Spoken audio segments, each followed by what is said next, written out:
Okay.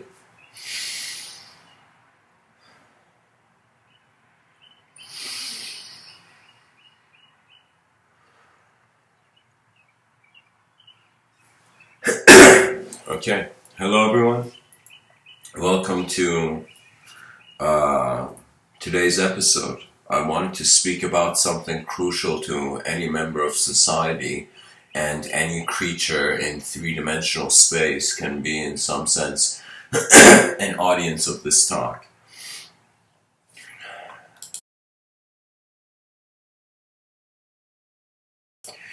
I have, in some sense, designed a sort of notion that in this talk I call it the internal cinematic language. Now, I graduated from Toronto Film School, and in my time there, I did get acquainted with the language of cinema, with the evolution of cinema, throughout history. But I will tell you, this internal cinematic language, I'm not speaking to you per se from the eyes of a director, but I'm speaking to you as if that it's like there's a phenomena that has been going on in addition to all visible manifestation. Heraclitus called this phenomena, or let me start from here. I was listening to Sam Harris, and Sam Harris was speaking about free will, the illusion of that free will is. He's a neurologist, notable neurologist, and atheist kind of bannerman.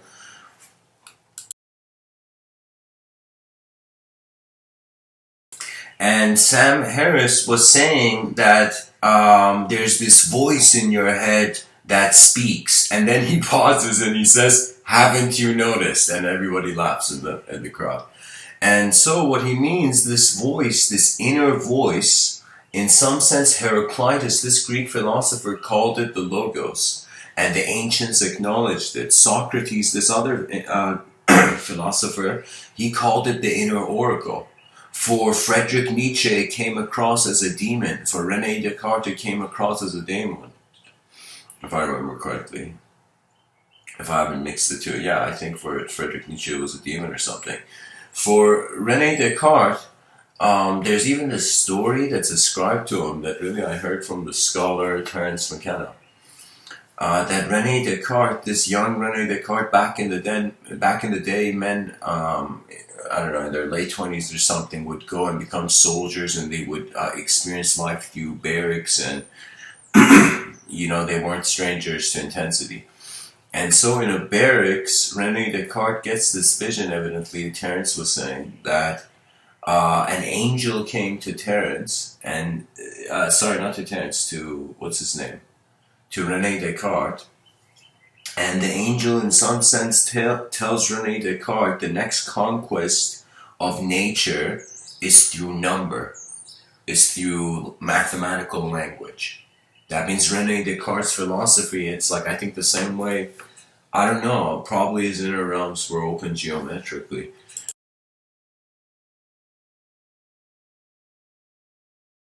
Not a lot of people care about geometry and design because they have not identified with the presence of their attention. They're still identifying with what's in their attention. They haven't noticed their eyes.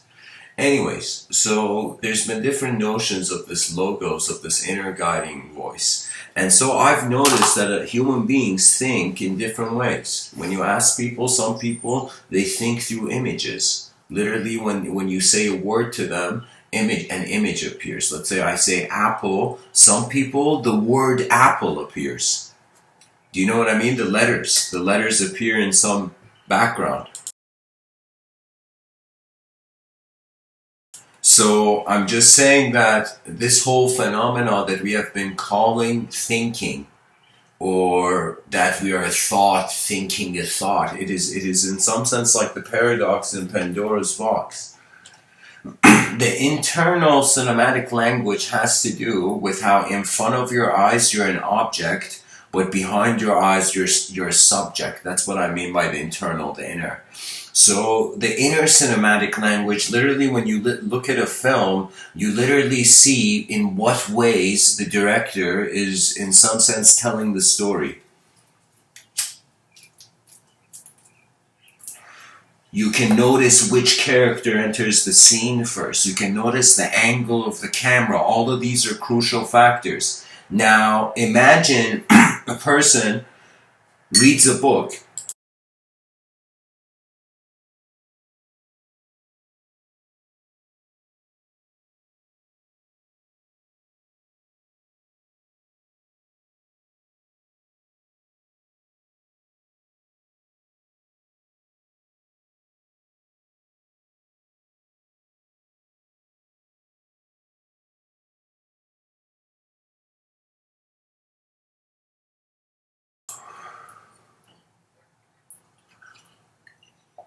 I'm trying to simply say that if people also think through images, if when I say, for example, the word apple, an image of an apple comes to your mind rather than letters or a story of an apple or a character in a story, well, technically would be a story.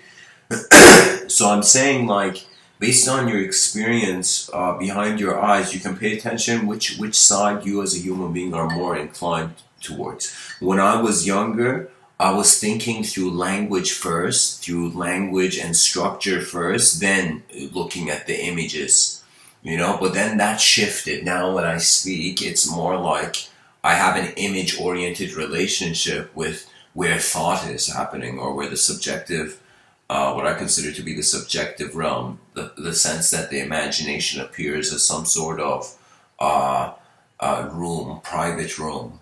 You know what I mean? The imagination is like, right now you can visualize, I can visualize a whale behind the clouds, like a whale, like an ocean whale. And so I can imagine a whale like flying between the clouds, but if that whale, I can't see it. I can envision it in my inner realms, in other words. That's how I'm using the inner realms. Now, so the inner realms is the subjective experience of your human life. The outer realms is the objective experience of your human life. That means when you look in, when your eyes open, you're looking at objects. When you close your eyes, and if I asked you who are you, you would see your subject, yourself, your name, your personality, whatever.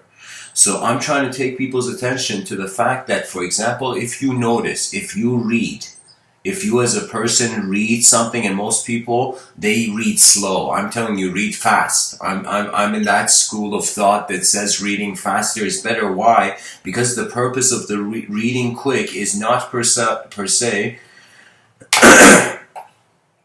I would say just a second, guys.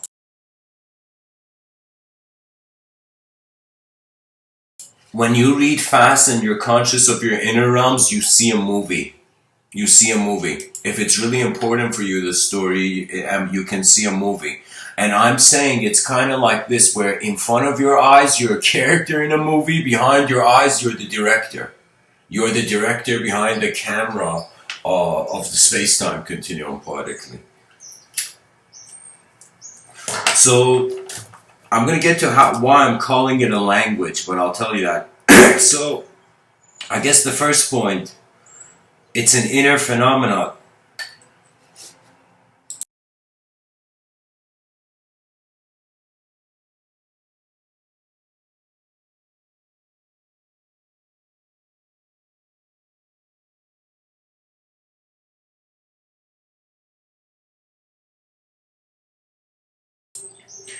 It's sorry guys, it's inner phenomena. Okay, so I'm saying an internal cinematic language. It's internal. That means I'm telling you, wonder about your subjective experience. Now, cinema has to do with the motion of frames.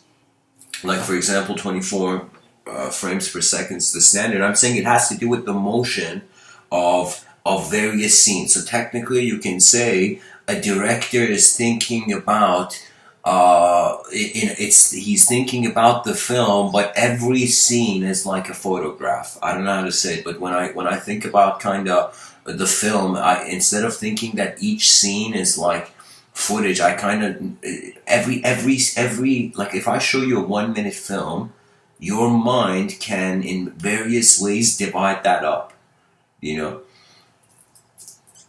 Anyways, the language of the transition of the visual attention, I would say. The cinematic language, what is communicated. through the movement in the scene? Or how does the scene even move you? So a language, now that's the thing. I've explained to you the inner side, the cinematic side. The cinematic side pretty much concludes it's dynamic. I'm saying that when subjects are dynamic, and before that you have a language. A language is an agreed upon sort of symbolic system. So just like how we have meaningless letters, and then you place these letters beside one another and they become suddenly a word filled with meaning and image. like the letter A doesn't mean anything on its own. The letter P doesn't mean anything on its own. The letter L doesn't mean anything on its own. The letter E doesn't mean anything on its own. We'll also include the other P to be fair. So, and I'm telling you, these letters are meaningless, but when they are together, they have meaning. And I feel we're like 8 billion shattered pieces of a mirror. And if humanity united, the reflection of our greatness would echo throughout the eons. So I'm saying that you in front of your eyes, you're an object that is projecting your mind. Your mind is limited to your objective decision making. But behind your eyes, if you sat still, or let's say you're on the subway, so many people, they have to go through a method of transportation. And I'm telling you, any moment you have to wait or watch things, don't be afraid to be the watcher in this life. We're not all here to be active moments or images of perfection. Sometimes you got to just settle in to the pace that your DNA can activate through. So this cinematic language would in some sense be how if you closed your eyes, the world is still moving forth. You know, that means you're noticing the inner life is unconditional to the outer. In my imagination, I can imagine like a coffee cup hovering in the air, but then I can wonder, why isn't gravity working on my imagination? Why is gravity why doesn't gravity care about my imagination, that imagined coffee cup? Do you know why is it in my imagination there's freedom? So you see, we have access to, technically, in some context I've called it like your inner office, your inner studio, your mind. How your mind is a space where internal activity is occurring. Now I'm using inner outer because I want this separation to occur, because after idol worship in our history, what did we start worshiping after objects? We started worshiping subjects. So technically our civilization 1.0 is a language worshiping civilization. I came and saw this and I'm like, what is this? Does that mean if an advanced AI in the future saw human beings, it would see something very similar, where it's as if we don't have binary. I mean, technically our morality and our sense of right and wrong is a binary system, is a binary language. But I'm saying, we as human beings, it's like the AI is going to be like, all right, I got code behind my eyes. And human beings have language behind their eyes. This language is really the classification of the image. It's literally the intersection of a dimension of pre-identified symbolism, and that pre-identified symbolism is your familiarity. That familiarity, once the inner cinematic the inner realms begin moving cinematically, language can evoke so instantly. And it's this fascination where, just like how I told you, like I just imagined a coffee cup. I mean, it's easier. I'll make this audience interactive. It's fun. Look at something in front of you. It could be a pen, it could be a notebook, it could be your phone, it could be anything. Just look at something in front of you, and I want you to visualize, just visualize, simple visualization. Visualize that object a meter in the air. I want you to visualize that object just hovering a meter in the air. Try it out, you know? And there's no right or wrong way of doing this. It's just a visualization. So keep visualizing that object. For example, I'm looking at a pen right now. So I'm imagining this pen in the air. Now keep imagining it and then close your eyes. And keep imagining it, open your eyes, keep imagining it in the same place, close your eyes, keep imagining it in the same place. And you will eventually notice that regardless of if your eyes are open, the visualization is there. This is why Meister Eckhart Realize that the questioner can't be questioned, where the space where our attention can move in our inner realms is free. You are free to observe. And here's the cool thing. They would say patience is a virtue. And I wondered why, you know? Like, definitely you say patience is a virtue to someone in Pompeii where lava is being thrown from the sky while it's ready. And you'd be like, hey man, maybe not today. Maybe not patience. You know, maybe we shouldn't be patient when lava is literally destroying our footing, you know? So that's the thing. That's the thing.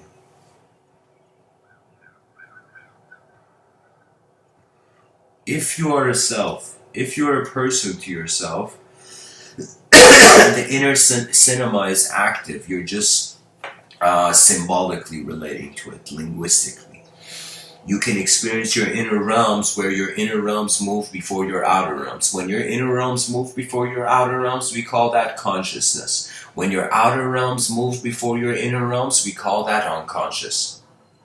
That means that's when you don't know. You only know if your mind takes the first step, then your body does. That's called consciousness. It's like the wakefulness component to our living. I'm looking at this picture right now and I have no idea where this place is. You know, I don't know, I thought it was Toronto for a second, but then, I don't know, it could be somewhere else.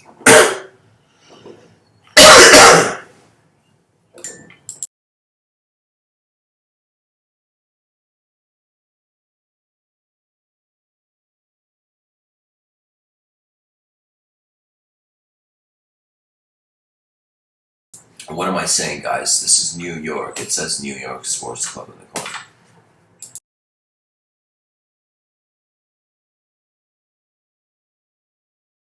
Anyways, I'm looking at New York, guys. And you know what I see? I see civility. I see that we used to be people who would kill each other savagely like animals. And now we're animals that are each doing their own thing. We've kind of a lot of our peacefulness of how civilization is going by is because people have to have their attention on multiple activities and they're just trying to do it. That means the more complex you make civilization, the less time people have to do anything than handle that complexity. So we need to, in some sense, do this where the environment becomes simpler, but our internal sophistication, comprehension of it becomes more complex. And when you notice your inner realms, you will laugh, my dear friend. You will laugh. You will laugh and you will notice the simultaneity of the inner and outer life. You know, the outer life is existential. The inner life is experiential. The inner life is where free will is emergent from, and that's conditional. What does that mean? That means if I didn't have a body, you think there would be any discussion on souls? You know, it's like a soul without a body doesn't need to even be a soul. You know what I mean? Like it's like we're energy. And we have crystallized and opened our eyes in this evolutionary pathway. And so MrWithin is saying, where will this go? And I've noticed something spectacular, that when you look in nature, you see, like, somebody the other day in the chat section was saying something about the hive mind. You know, how there's this mentality that we are one species and we will keep our eyes open as long as we can. You know? That's the whole endurance part of it, you know? That suffering is natural. Suffering is the standard. We're on a rock in the middle of nowhere. Somehow we're far away enough from the sun not to get burnt, you know, and we're not that far away from it to freeze. We're like in the right spot. We're in the right place. It's as if we are the cosmic drama. Literally think as if Shakespeare wrote a play. Now, I'm not saying ascribe this to some agency, but I'm saying this, just wonder how everybody seems to be a performer, but they are a performer in the stage of their own inner realms. And communication only advances when we realize that our pure decency is a witness of the moment. So the reason you empathize is because you are simultaneously being the space where you as a material phenomena are moving in. So anything, any movement in your environment, you empathize. I'll tell you something hilarious, guys. Something hilarious. I remember I was I was in Iran, in Tehran, and I lived a couple years in Canada. Then at some point, my parents' business, they had to go back to Iran for a few years. So for a few years, I experienced living in I don't know, a couple of years because of my dad's business. Like we had to move back to Iran, and I couldn't go to a normal Farsi school because I'd lived in Canada pretty much my whole educational pathway. So so I went to Iran, and there was this international Swiss-based IB school, and this memory I want to share with you is a hilarious thing that happened in that school. There was a kid in our class who was this excellent soccer player, but he was a kid from a higher grade and he had failed, so he was repeating the year again, but he was an excellent soccer player. And his name was Honey, but not like the word honey, Hani, something like that, And so he was, anyways.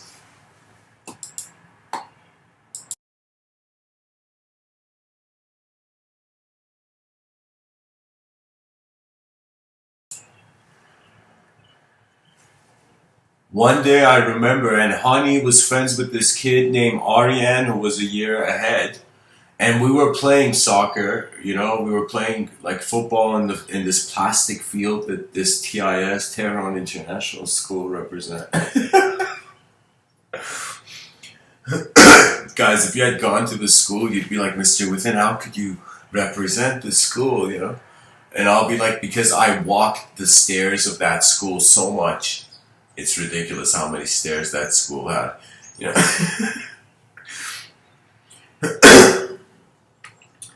Anyways, what I'm trying to say is that I had this, I wanted to share with you this memory of a time where it was during soccer and I was walking to this kind of like shop, like, I don't know, there was a grocery store connected to the school, This is in Tehran, Iran.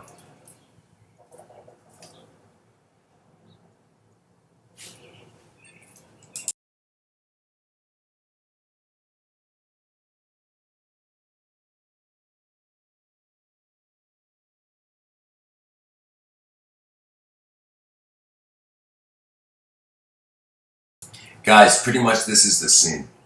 Honey is walking towards the soccer field. This ripped open chips bag. Those kind of like, I don't know, foil, like not foil, but those kind of chips bags, typical bag of small chips, It wasn't a small bag, it was a big bag. But the big bag suddenly hits Honey's foot while Aryan is walking behind them.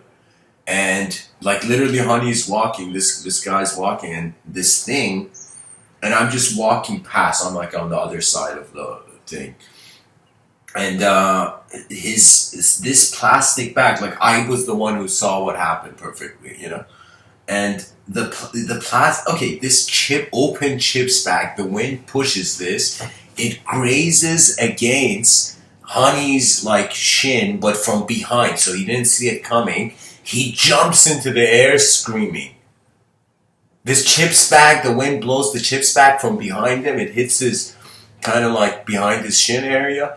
And that's when he just jumps in the air screaming. And then his friend is behind him. His friend starts laughing and then says, "What happened?" And Honey turns back and he says, "I thought it was a cat."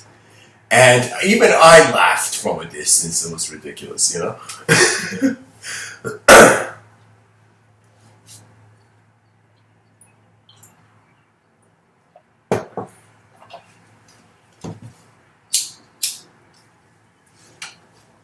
Joy must be shared, suffering must not. There was a moment there that I recognized something very revolutionary about human psychology.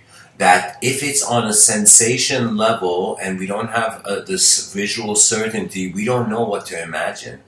And so Buddha had this thing also where he said he had 6 people touch an elephant, and they were, I don't know, blindfolded or they were blind, I don't know. But 6 people touch the elephant, and one of them touches the trunk of the elephant and says, yo, is this like, what is this? Is this some weird rope? And then somebody touches the leg of the elephant and says, is this a column? And somebody touches the stomach of the elephant and says, is this, like, what do you call it? Is this a wall? You know? And different things, right? Somebody's on the top, he's like, what is this elevated chair I'm sitting? And so what I'm saying is the idea was they each saw a little bit of the whole thing. And the hive mind is the recognition that we each have to attempt our little part to kind of make this overall thing gear up to the next level. For how long do we want to watch? Like look at this picture, guys. Do you feel, just look at this picture. I mean, I've in my science fiction novel, the main character, his name's Rasoul. The first chapter is set in New York, Central Square, Central Park, where Central Park is, right? And I'll tell you, but this is not what an advanced civilization deserves. This world, you see this wallpaper I've chosen, this is, like, just look at this. An alien would be like, what are these guys doing? You know, is consumerism their fast way of committing, extinction quicker?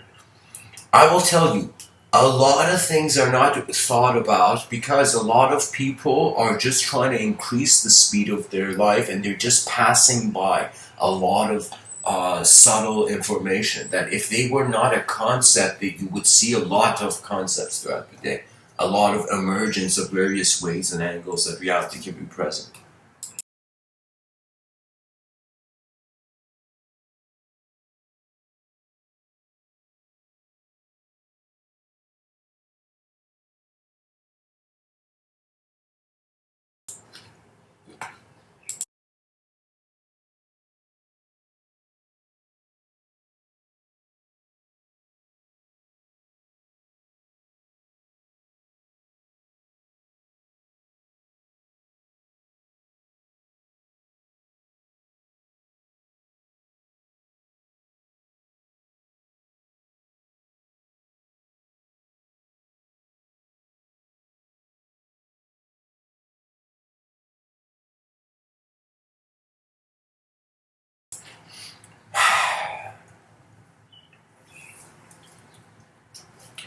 Only when you can observe your mind, you will know there's something beyond the mind. Only when you observe the body, you know there's something beyond the body. Do you know it is the observer? It's not the observer effect, it's how the observer feels. We are not just rational creatures, we're not robots, so this, when I say internal cinematic language, that means if you really think about it, imagine a person living throughout the day. Of course, the environment is going to evoke a lot of thoughts. You look at a commercial, you get an opinion. You look at this, even when I said apple, some people maybe saw an image of an apple. Maybe this an apple they saw in their childhood. When I said apple, I literally saw an image of like a ripe apple in my childhood. So it's like the mind has correlated with various moments. And the cool thing is, let me tell you why. Behind our eyes, there's this incredible kind of river of thoughts that's moving, river of images. Okay, and when you trust that river, the momentum increases, so you begin experiencing literally behind your eyes more, not completely, but when you're super still, you get to experience your inner realms more real. Your inner realms become more real to you. Do you know that means someone running and trying to visualize an apple and someone standing still and trying to visualize an apple? There is a difference because then the biological variations are different. When you're running somewhere, your attention has to be to the environment. But when the environment is safe, the attention comes to the concept, and that's really where free will is. Because if I'm in an environment, that means I technically, even if I have free will to choose,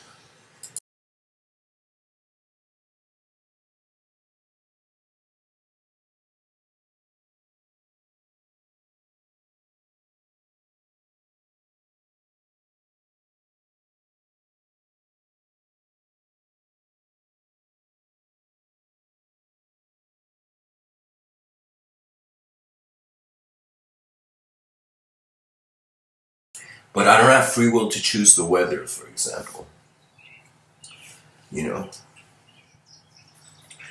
I just feel we are sitting on a gold mine Literally, I think we're multidimensional beings. We've thought we're in just one kind of dimension the whole time, and we're realizing there's more to the picture of life because behind the eyes it is animate. So this cinematic language again would be something where it's like you monitor. Imagine we as a kind of team of wonders. We kind of looked at a person and we're like, all right, so what's happening to the person? The person is waking up. They consciously perceive the environment. Certain potentials arise, and based on whatever the initial moment suggests, they kind of make a decision, and it becomes a domino effect of falling into familiar patterns as you wake up and wake up and wake up. You know, let's say there's an initial physical conscious waking up, but it doesn't mean a person wakes up, you know.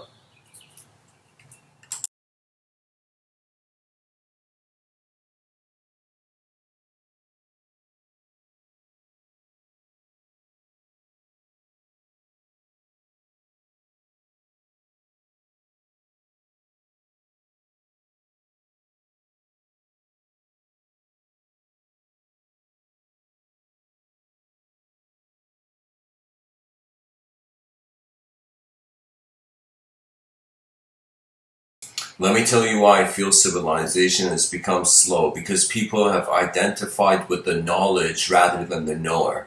The knower is a dynamic exploration. It never ends. It's somebody telling you what's the meaning of life, and you're like, it's still happening. What do you want me to say? The film is going on.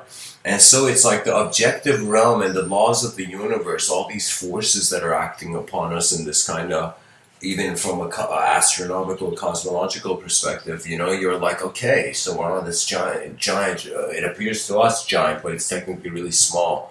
But we're on a pebble in a light beam, and we are wondering what we should do. And recently, we've developed language, and now is the only time that we can kind of move forth. I think it's not completed. I think many of our hopes of our ancestors for a better future, they left blueprints, but not many people picking up those blueprints and updating them. After some point, the evolution and advancement of a civilization will be more important than the individual. You go look at it, you know, regardless of your individuality, people live for themselves, for their family. Some people live for their community, some people live for their nation, you know, some people, you know, are humanitarian, they live for the human archetype. But after some point, it's like how much ideological dress up of the world that is all happening at once. So I'm telling you, this internal cinematic language, this is literally where your identity is happening, you know.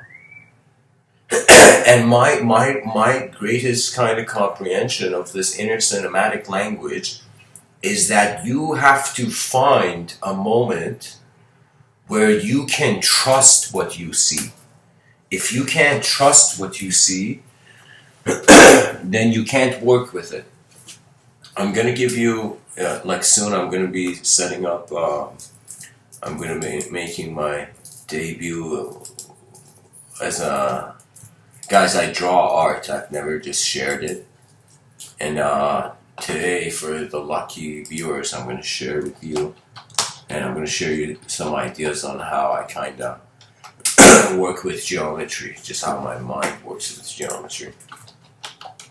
As soon as I can find this.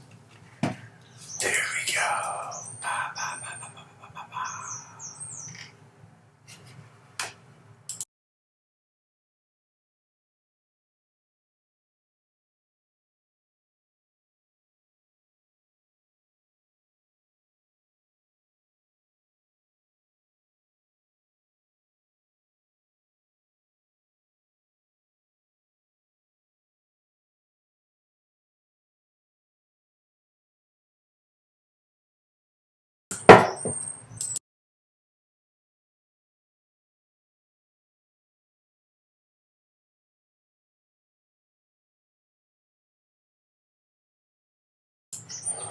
Okay, guys, I don't know how many people are listening. It says here 5 people.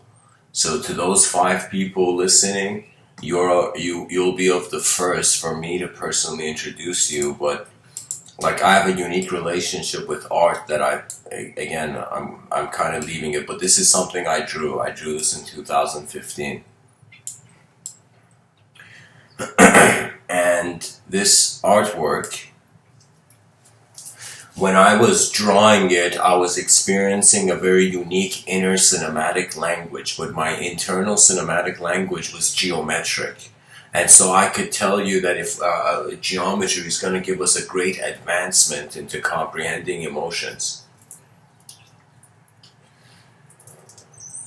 So when I was drawing this, there was this kind of sense of a sort of attempting to balance the odds. This thing with I say sometimes the yin-yang civilization that I hope we get to. The idea is literally, oh guys, what am I doing? I could do something much better than this. I could get it from a different angle. This way people will see.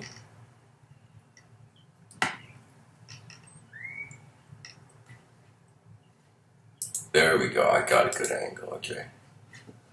So guys, this is a better version of it. I should have done this earlier.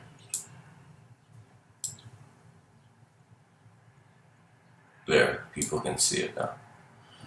So, yeah guys, it's about geometry, and it's realizing that before you actually spoke normal language and you were a character in a story and you had an individual consciousness with a sort of biography and all this, we are actually creatures of design, and we may not realize it, but we're all expert designers, because if we don't have attention to design, our sense of surviving changes.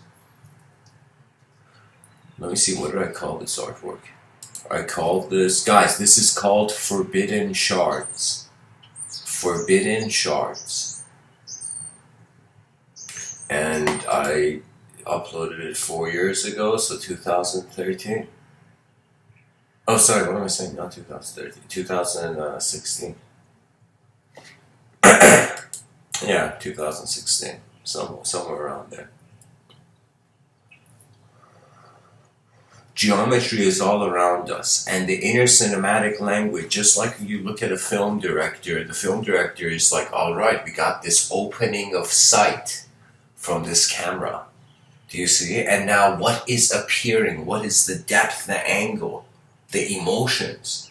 What you want to show from the character, you know?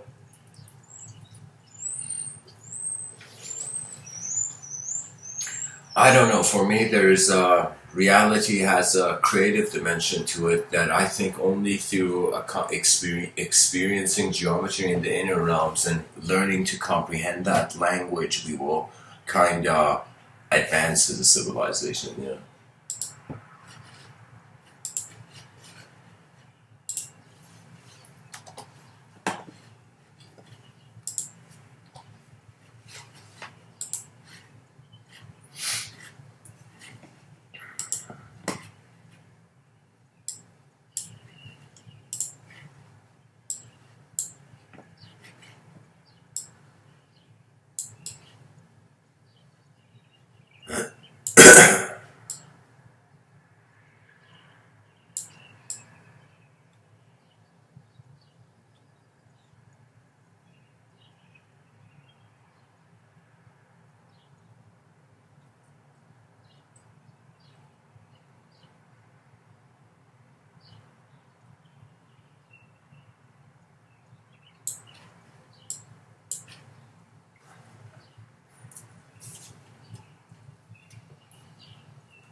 This internal cinematic language is pretty much your subjective life, and it's dynamic and it's evocational and different moments. I was pretty much saying if we were to see a person live a whole day, it would be sequences of actual like one linear physical experience through time, but there would be various feelings and sensations that would change the rationality of the experience.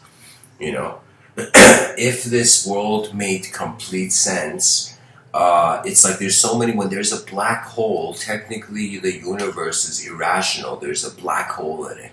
It's like, is the universe broken, guys? Why is there a black hole in it? Yeah. So there's a sort of irrationality from the beginning because we're again not that linear of an entity.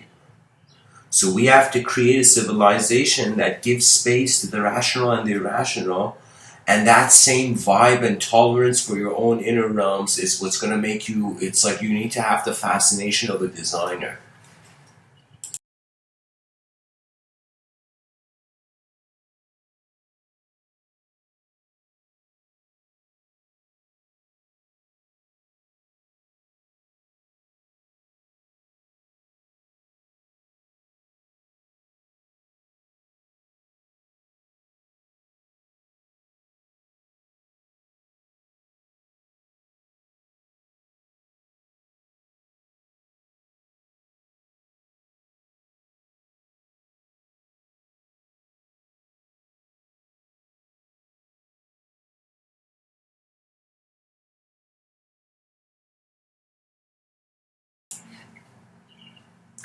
You know, guys, I don't know how to say it, but Socrates, when he was in the court, he was kind of called forth by the old school, the old men of Athens, and he was pretty much being judged because he was kind of sharing his own kind of experiences of like the divine. So what he was saying was conflicting. Like right now, how people are like it's woo woo or whatever. So back in the day, it was like in like ancient Greece, it was a situation, or Athens. It was Athens.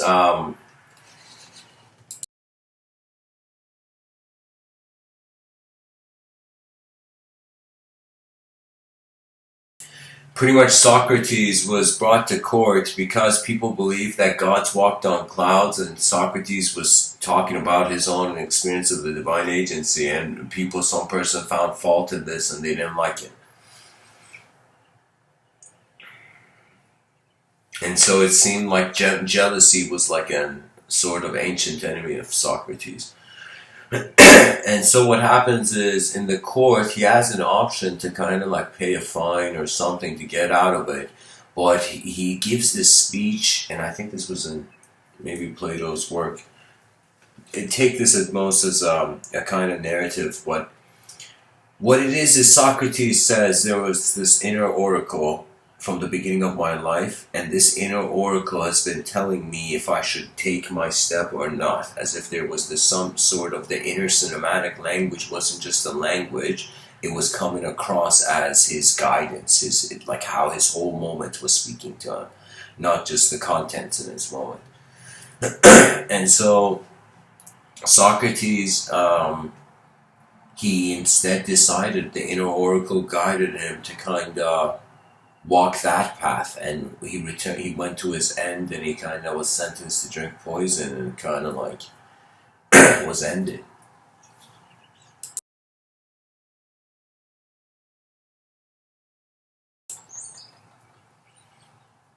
Life is really fragile.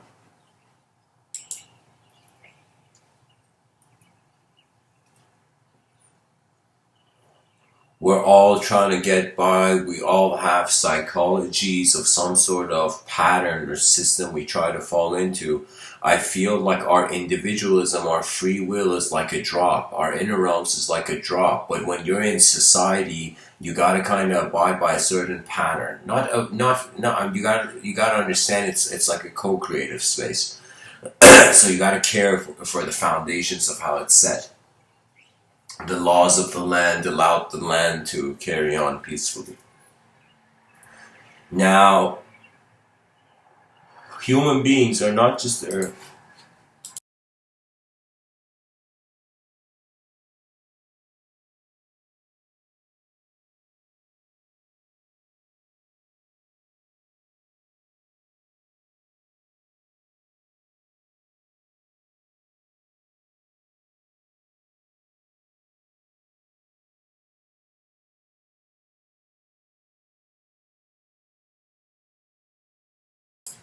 It's like human psychology is not just biologically influenced. You know, I'm sorry, it's not just a psychological phenomenon. It's like a biological phenomenon. You know, that means all these people you see in this wallpaper, in this picture, there's a biological program that their attention is being conducted through, their energy levels, how they feel, their emotional levels, and all this. Even their emotional programs, the way they kind of are feel that they can be characters in the story of the world throughout the day. Now, there is also, I would say, a sort of, so it's kind of like this. It's like nature is like a poker kind of, what do you call it? Poker dealer giving cards to people. And every person's biological existence, that's just nature. That's how you appeared through nature. That was your choice of manifestation, if you want to even get metaphysical about it. So if we are to understand ourselves, we need to have a very clear look at how we are a biological being. A lot of purposes of life, because you're a biological being, they're kind of set there. It's like basic survival. You know, like Maslow's hierarchy of needs, physiological level, to the physiological level.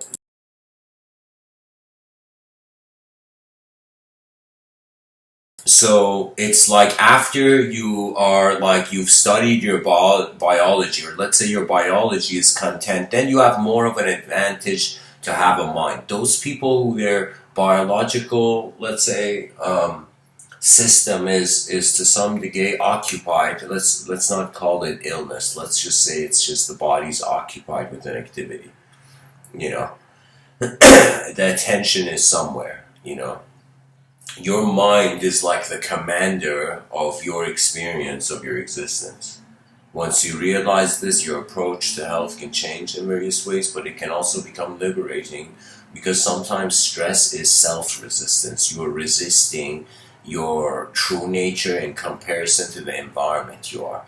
And I feel this logo, some people could be like, yo, this could just be this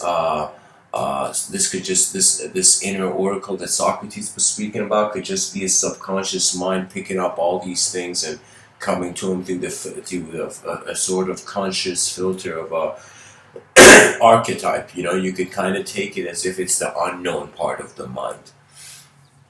That means there's something that literally any person can use, and it's pretty much the end of the debate of the mind over matter or matter over mind situation.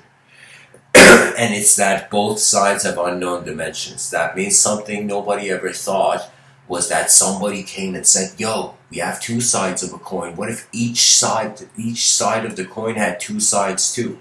So technically that would mean you are connecting endless coins till forever. You know, if you have a coin where each side of it is connected to another side, it's like endless coins. Do you see the reality? It's like our attempt at trying to fathom infinity, it reaches a point where we just can't conceive. So we have to kind of, our elevation, we have to pilot into a more simpler archetype. You know? Life is speaking a language. Technically, it's like the actors suddenly realize, the actors in the movie industry suddenly realize, wait a minute, my whole life I've been preparing for this role, because my whole life has been a movie of being this conscious, as the Bhagavad Gita says, activity of the field of the knower. The Bhagavad Gita gives this great analogy that I think I can bring it here. I see parallels to it.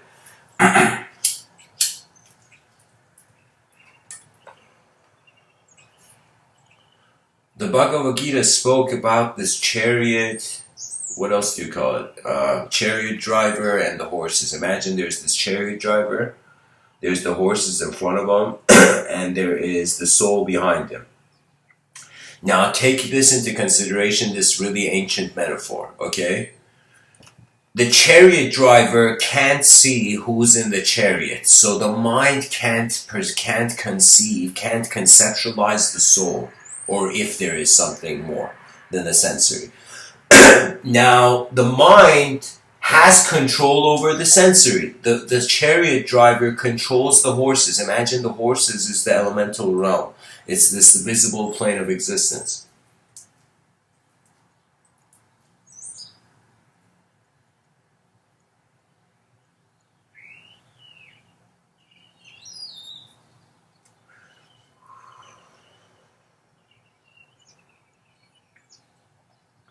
I think this is it, guys. Our minds, guys, no, nobody owns geometry. Geometry doesn't belong to the human mind. Nobody, not belong to the human mind. There's no story. You gotta detach the linguistic simulation. You know why? Because it's hilarious. There can be endless hidden backstories to the cosmos. You know? So the thing is, imagine you were in a world where whatever you thought it echoed. If you thought there was a veil, suddenly the world had infinite veils. If you thought the world was nothing, it was completely nothing. Do you know? I'm just saying, imagine the echoing of your perception. So I'm telling you, no mind can own geometry. The school of Athens understood this, and that's why it was called divine. Let me tell you why. You think human mind can own geometry? I'm going to show you something right now. That you guys tell me, people in the chat section can comment. I'm getting super passionate about this, but this is important, you know. Somebody, please. Look at this and tell me if geometry was there before you were born, or it's man can define geometry. Look at this. These are snowflakes, guys. And I want you to zoom into on these pictures. I'm gonna make it bigger. And just imagine these being three-dimensional. I'm gonna show you right now. Right? So these are snowflakes, folks. You know?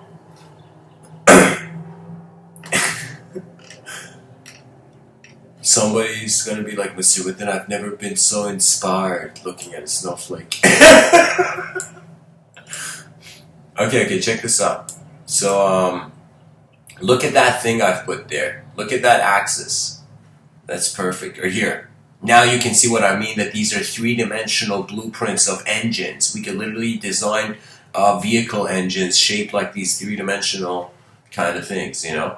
So you see, guys, I'm telling you, there is, I don't know, people can come and own language. People can come and say, literally, many words didn't exist. It was a silent movement of life, and then we spoke ourselves into conception. We made sound as a creature, and we became super conscious of it, so we managed to categorize it into a language. Now, something I just remembered I didn't really get into. I say the inner cinematic language. Now, what does language mean here? Language is an alphabet. Again, I was getting into it, but I never really painted the picture fully. So language is an alphabet. So now imagine from the beginning of your life, all your memories. Imagine your brain was like if a film recorder was a video camera. You know, and it recorded everything, but you didn't have access. You could only view certain parts of it. You know? So certain parts of the footage at a time. So I'm telling you, that's kind of like the thing, where you realize your mind is an incredible storehouse of patterns and designs. And if you as a human being in the conscious moment can find somehow a moment where you're not so occupied by constantly being a future character in a future story, you'll get to see dimensions of the world that don't relate to a past, so they become pure present. Geometry is our nature, guys, and I'm saying that behind your eyes, geometry can have a life of its own. It can move. I've literally driven in the highway, and suddenly my attention could see geometric lines all over the street. Kinda any moment, any direction where my attention went, I could see geometry simultaneously animate as if I'm a kinda person using a different, adding another lens to the current lens I'm using, you know, totally getting a different lens, let's say. a different lens of perception. So your mind is a lens over objective reality. It is not objective reality, and reality is not the lens. But there is more to the unknown. And so for the internal cinematic language, I would just say something that what I think will draw the attention of any human being, what drew my attention was not what I knew or what I should know or what I could know. It is realizing every moment of my life what I have had in common is that it was all occurring in an unknown place. So guys, the color 17 says pure presence is greater to me is the key. Exactly. That pure presence, there, it's not linguistic. And that's, if you don't realize that and you're a person in the New Age community, you end up becoming someone who's going to use Thor's hammer. And what that means is, I have a twin brother, and we have deep debates. And in these debates, I remember we would reach this point where we were all kind of each of our inner realms was kind of trying to perceive this situation of like the ultimate truth.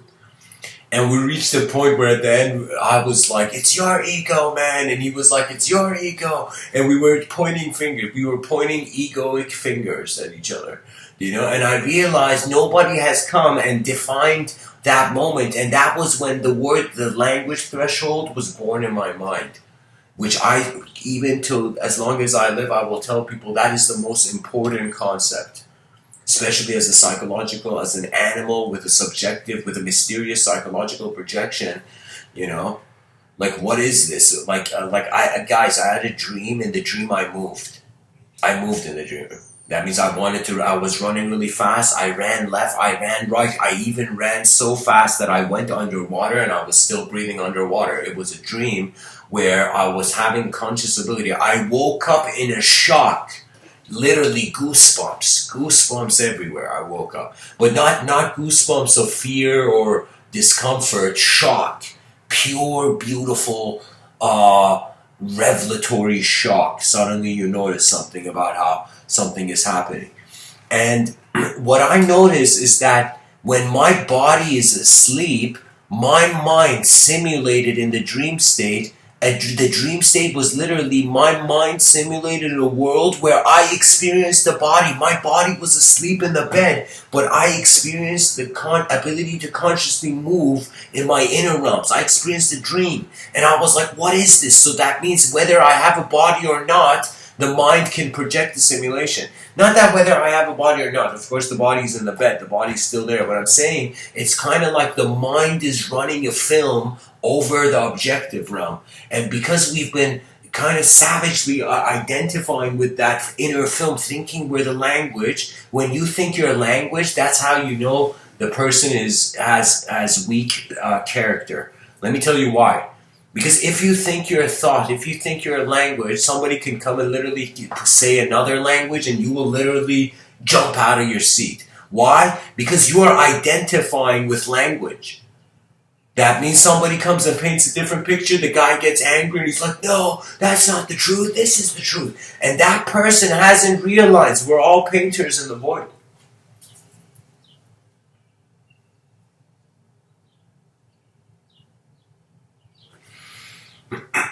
So that's as far as I can say the internal cinematic language. I'm gonna right now.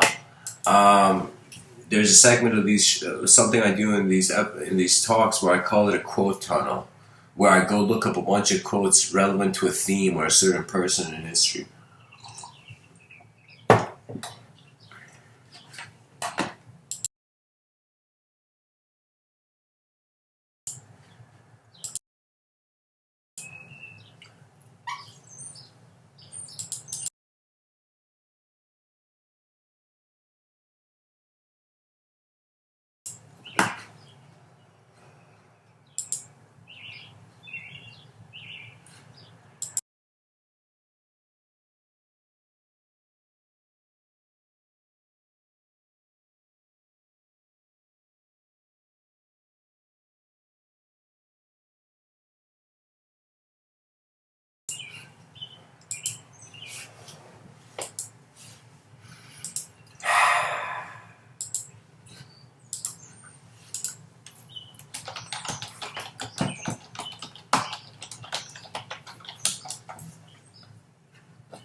There's this quote from David Lynch. Cinema is a language. It can say things, big, abstract things. And I love that about it. He's talking about cinema as if it's his muse. He says, I'm not always good with words. Some people, what a conscious guy. He says some people are poets and have a beautiful way of saying things with words, but cinema is its own language. This is what made me really, how can I tell you? David Lynch, guys, he's a director I respect. And he's very conscious too. He was like, he saw out of all the people in that industry, he saw Maharishi Mahesh Yogi.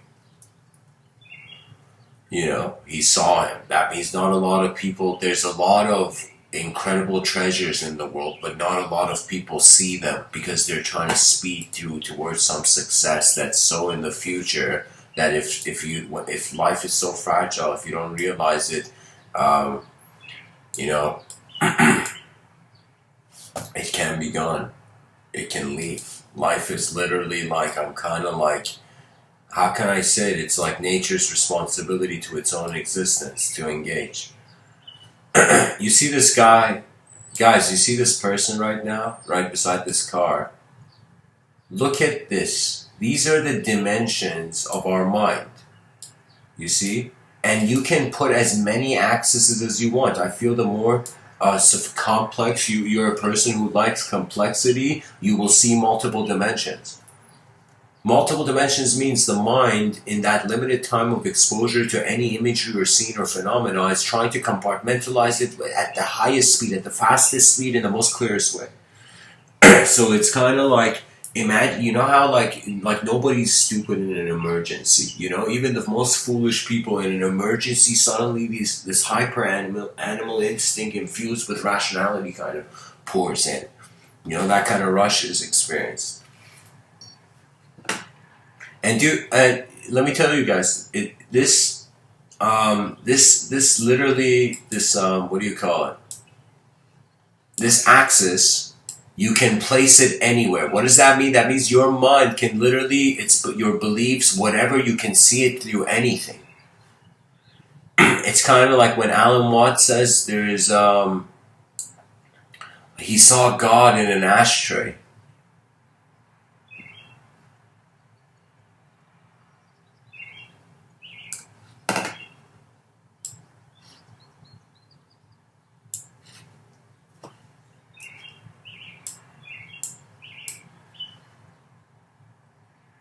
Guys, this is showing the efficiency of helmets. From how many angles the helmet is protecting the cyclist.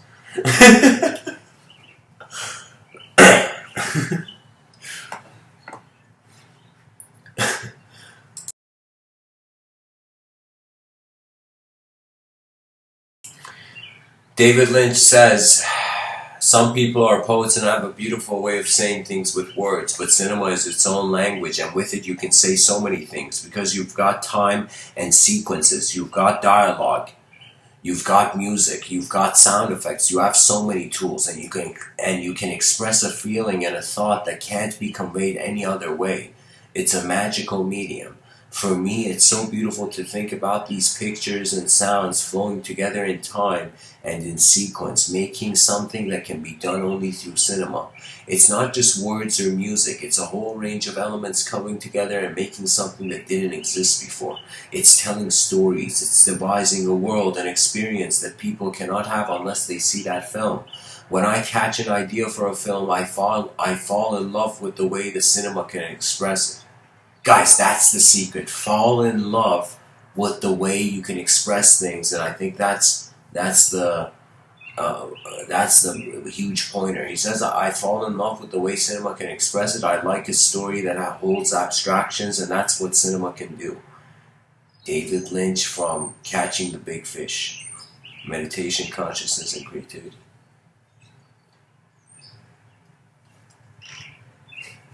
I'm going to read one more, guys, and probably end the talk, but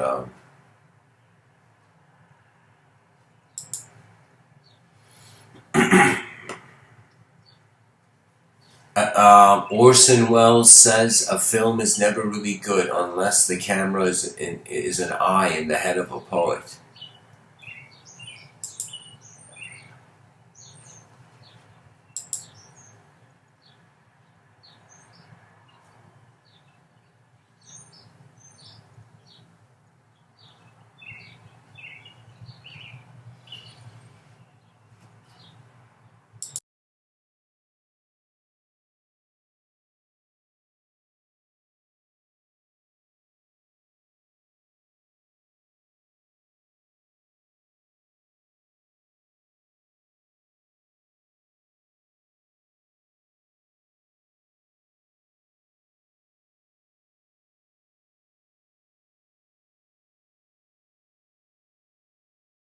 Guys, this is exactly it. I found this quote I'm going to share with you. It's from Roman Polanski. I think he's a writer.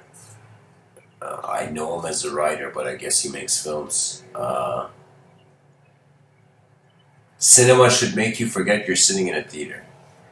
So, what does that mean? That means the phenomena you're looking at, regardless of whatever narrative, what you're looking at is transporting you to an experiential sensitivity of awareness. You literally want to know what is this. You want to know your pure intelligence while you're alive, you know?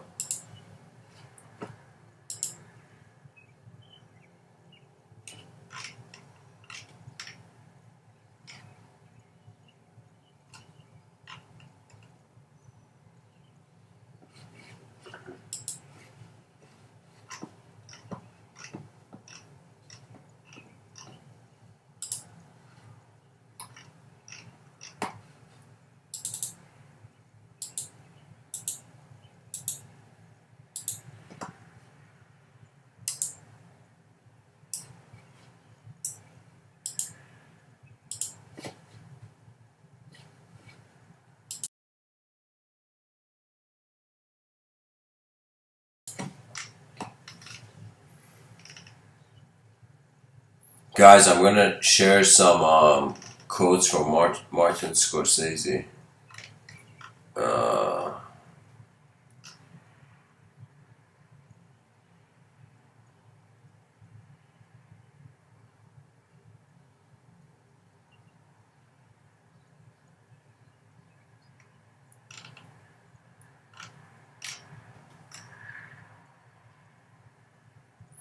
this is incredible.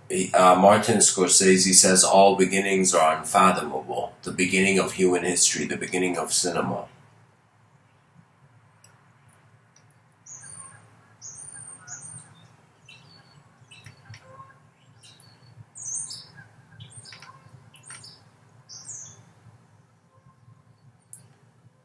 Check this out. Martin Scorsese says, the image in the mind's eyes. For me, it's where the obsession began. The mind's sight.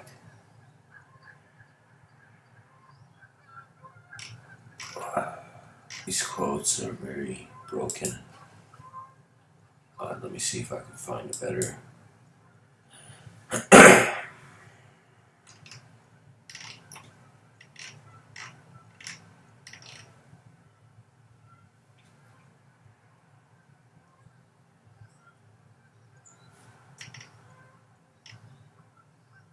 Okay, check this out. He says, I don't know if I read this, but he says, whenever I hear people dismiss movies as fantasy and make a hard distinction between film and life, I think to myself that it's just a way of avoiding the power of cinema. Of course, it's not life. It's the invocation of life. It's an ongoing dialogue with life. You see, guys, the more it's like creativity's evolution is into a rhythm that has a collective value to itself.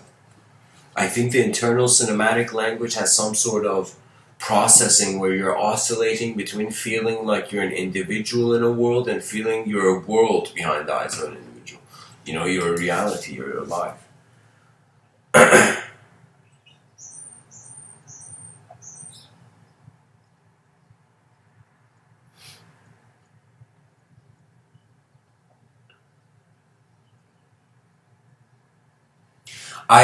Here's the thing, when I have a memory, so Martin, In the chat section, I just read your comment. You say, do you recall when being an infant you did not know language but you understood? It wasn't that I understood. There was no container. There was no systems. There wasn't the shape. It was just pure design without classification, because the mind of the child is being the world first, and then after some point it awakens through the personality, right? Like, just try to remember your earliest memory. It's going to be something that has correlation to personhood. So you don't. It's like the child isn't born having like already being what it's gonna become. You know, I mean, technically the DNA, if it's seen as a seed, suggests that. But I'm saying like the child, because there's epigenetics and sociolinguistic factors. Like, you're not just your DNA. You are your DNA's co-creation with the world in some sense. I'm just saying that we have to wonder about our minds, and eventually we'll be we will move on. Literally, just think about it. Like, probably it's gonna happen. What, like in 50 years, 100 years, 200 years, 300 years? Choose a number, but eventually it's gonna happen, and we're gonna become conscious more than subjects, and we will require as a civilization to, when I say civilization, I'm assuming literally the best case scenario of all 8 billion human beings, kind of like flying, like rhythmically, like 8 billion birds, in tune. It's as if we're instruments that we can't tune ourselves. We have to become in tune with our world, then ourself is in tune. Anyways, guys, I'm gonna open it up to Q&A.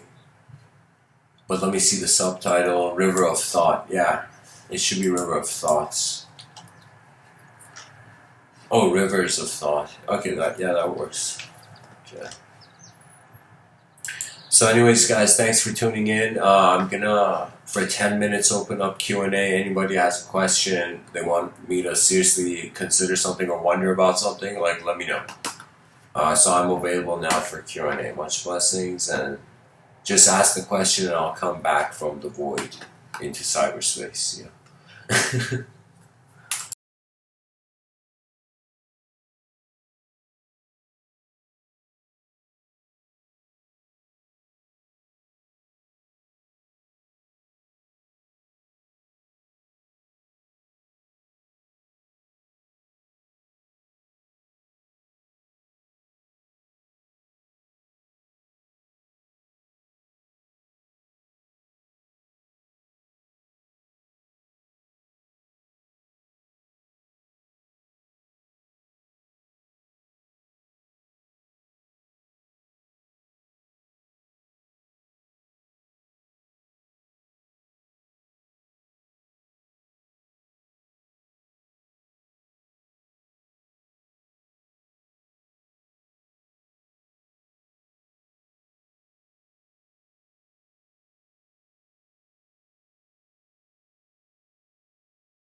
you have to, one last thing, guys, I say before I end off. Sometimes you have to, when you realize your mind is like a river, that means there's an unknown dynamism to it. That means the more things are still, the more you're kind of witnessing it in a stable way so you can identify it. But when things move really fast, what can a person do? Right? What can you do when something really moves fast? You can either be pulled by it or you can push it. So sometimes when I'm in a fast situation, I try to either be faster than the situation or I completely relax and I'll try to observe the situation until I see a sort of, I don't know, a geometrical resolution to the moment. If there was super intelligence or AI, a conscious AI, and the AI was like, yo, human, like imagine somehow an AI if I was speaking to an android or something, and the android was like, what language do you guys speak? I would not say, for example, English. I would say geometry. I think AI can totally extrapolate a geometric language. AI is going to make our research unfathomable. So you know what that means is the more power we get as a civilization to process information, the more we're going to get intense shifts in how civilization may be directed, you know.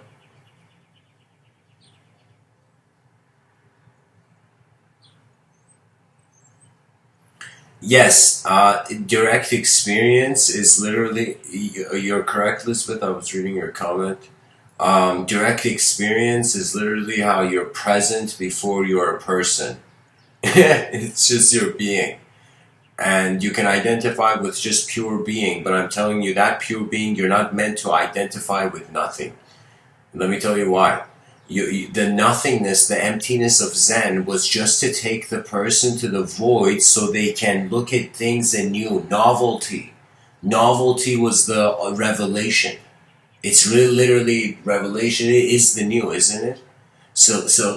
Novelty is really connected to this, and novelty is literally, I would say, when kind of like Rumi said it best. He said, "Chaos and order are like wings of a bird." So it's like the good and the bad are like wings of a bird. So technically, you witness chaos and order. And Morio Shiba, the founder of Aikido, he said something similar, where he said the Tao is like the truth is the way of the truth. The way is when you witness the soul, when you witness the movement of the soul of heaven and earth.